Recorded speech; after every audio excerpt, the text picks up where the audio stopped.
উপরে ডিপ, নিচে নর্মাল। হ্যাঁ, ডিপের মধ্যে আপনার প্রায় 4টা কম্পার্টমেন্ট পাচ্ছেন এবং নিচে 3টা সেলফ পাচ্ছেন। আপনি চাইলে একটা সেলফ বাদ দিয়েও ইউজ করতে পারবেন।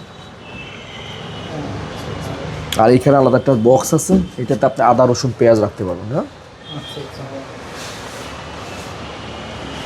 আপনাদের আচ্ছা, আমার একটু আছে, এটা আমাকে একদম বললো যে এটা তো নন ইনভার্টার। নন ইনভার্টার। হ্যাঁ, ইনভার্টার নিতে হলে আপনি মিররে যেতে হবে। ও, এটা কি ইনভার্টার? হ্যাঁ, মিররটা হচ্ছে ইনভার্টার টেকনোলজি, আর যেটা ব্ল্যাক এটা হচ্ছে নন ইনভার্টার। বাট নন ইনভার্টার হলো এটা বস আমাদের 5 স্টার রেটিং করা।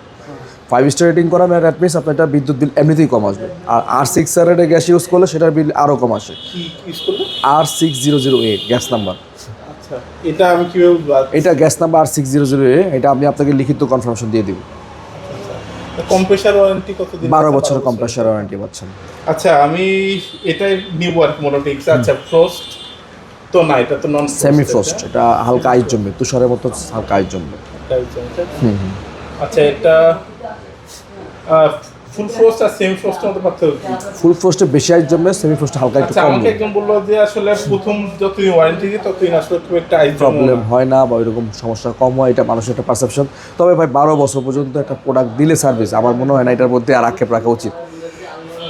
তো 12 ইয়ার্স এক যুগ